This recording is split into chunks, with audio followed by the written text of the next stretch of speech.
Trouble షూటర్కే trouble వస్తే ఏం జరుగుతుంది? ఇప్పుడు కర్ణాటకలో అదే జరుగుతోంది. ముఖ్యమంత్రిగా పదవి చేపట్టి 2 రోజులు కూడా పూర్తి కాకముందే అసమ్మతి సెగ అంటే ఏంటో సీఎం డీకే శివకుమార్కు తెలిసి వస్తోంది. ముందు చెప్పిన శాఖ కాకుండా మరో శాఖ ఇచ్చారంటూ మంత్రి రామలింగారెడ్డి పదవికి రాజీనామా చేశారు. అంతేకాదు ఇదే బాటలో మరికొందరు మంత్రులు కూడా రిజైన్ చేస్తామని బెదిరిస్తున్నారు. డీకే మాత్రం ఇదో పెద్ద సమస్య కాదన్నట్లుగా లైట్ తీసుకునే ప్రయత్నం చేస్తారు. మాట్లాడుకుని ఈ సమస్య పరిష్కరిస్తామంటూ చెప్పారు. కానీ అదంతా ఈజీగా జరిగిపోతుందా?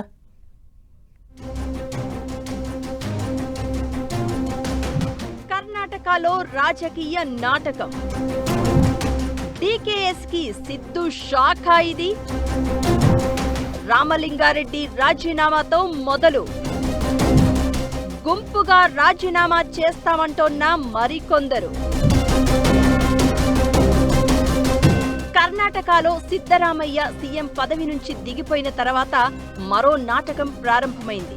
ఉన్న 2 ఏళ్లలో పార్టీని ప్రభుత్వాన్ని ముందుకు తీసుకుపోయేందుకు డీకే శివకుమార్ రంగం సిద్ధం చేసుకుంటూ ఉంటే పెద్ద షాక్ తగిలింది. బెంగళూరు అభివృద్ధి శాఖ దక్కకపోవడంతో తీవ్ర అసంతృప్తికి గురైన సీనియర్ నేత రామలింగారెడ్డి క్యాబినెట్ భేటీ నుంచే నిరసనగా వాకౌట్ చేశారు. ఆపై తన రాజీనామా లేఖను పీఏ ద్వారా ముఖ్యమంత్రి కార్యాలయానికి పంపించారు. దీనిపై సీఎం స్పందించి సమస్యను మేమే పరిష్కరించుకుంటామని చెప్పగా రామలింగారెడ్డి మాత్రం ఇప్పుడు నాకు ఏ పదవి ఇచ్చినా నేను తీసుకోనంటూ ప్రకటించారు. డీకే శివకుమార్ ముఖ్యమంత్రిగా ప్రమాణ స్వీకారం చేసి 48 గంటలు గడవక ముందే ఈ పరిణామం చోటు చేసుకోవడం గమనించాల్సిన విషయం కాగా రామలింగారెడ్డికి 8 సార్లు ఎమ్మెల్యేగా గెలిచిన హిస్టరీ ఉంది. డీకే దగ్గర ఆర్థిక శాఖ ఉండగా కీలకమైన హోంశాఖ ప్రియాంక్ ఖర్గే నిర్వహిస్తూ ఉన్నారు. ఈ నేపథ్యంలో బెంగళూరు డెవలప్మెంట్ మినిస్ట్రీ ఇస్తాను అని చెప్పి ఇవ్వకపోవడమే రామలింగారెడ్డి రాజీనామాకి కారణంగా చెప్తున్నారు. సీఎం డీకే మాత్రం దీన్ని పరిష్కరించుకుంటామంటూ చెప్పుకొచ్చారు. అలాగని రామలింగారెడ్డికి అంత ప్రాధాన్యత లేని శాఖేం ఇవ్వలేదు. నీటిపారుదల శాఖ మంత్రిగానే ఆయనకి బెర్తిచ్చారు. ఇది అవమానంగా ఫీల్ అవుతున్నట్లు రామలింగారెడ్డి చెప్తూ ఉండగా వెంటనే అపోజిషన్ పార్టీ ఎంట్రీ ఇచ్చింది. కాంగ్రెస్ ప్రభుత్వంలో అంతర్గత విభేదాలు, అసమ్మతి ముదిరిపోయాయని కేంద్ర మంత్రి ప్రహ్లాద్ జోషి కామెంట్ చేశారు. రాబోయే రోజుల్లో ఇలాంటి రాజీనామాలు మరిన్ని చూస్తామని, కేవలం ముఖ్యమంత్రిని మార్చినంత మాత్రాన కాంగ్రెస్ పార్టీ సర్దుకోలేదని ఆయన ఎద్దేవా చేశారు.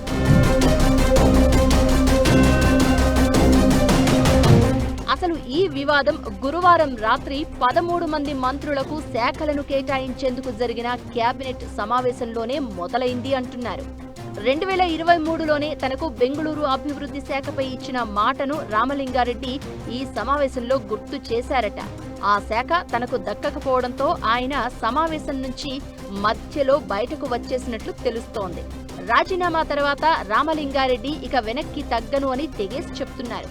ఇప్పుడు బెంగళూరు మంత్రిత్వ శాఖ ఇచ్చినా తీసుకోను అంటూ చెప్పారు. మరోవైపు సీఎం డీకే మాత్రం రామలింగారెడ్డి తనకు అత్యంత ఆప్త మిత్రుడు అని చెప్తూ సమస్య తొందరలోనే పరిష్కారం అవుతుంది అన్నారు. మరో మంత్రి ప్రియాంక్ ఖర్గే కూడా దీన్ని లైట్ తీసుకునే ప్రయత్నం చేశారు. మరో మంత్రి కేహెచ్ మునియప్ప కూడా తాను రాజీనామా చేస్తానంటూ ప్రకటించగా ఇదే దారిలో మరికొందరు ఉన్నారంటూ ప్రచారం సాగుతోంది. దీంతో కర్ణాటకలో అసలు సిసలు కాంగ్రెస్ మార్కు రాజకీయాలు ప్రారంభమైనట్లయింది. పార్టీలోనే పెద్ద ట్రబుల్ షూటర్ గా పేరు తెచ్చుకున్న డీకే ముఖ్యమంత్రి అయిన తర్వాత తలెత్తిన మొదటి కలకలం. అందులోనూ తన మంత్రివర్గంలోనే తలెత్తడంతో దీన్ని ఆయనెలా సాల్వ్ చేసుకుంటారు అనేది ఆసక్తికరంగా మారింది.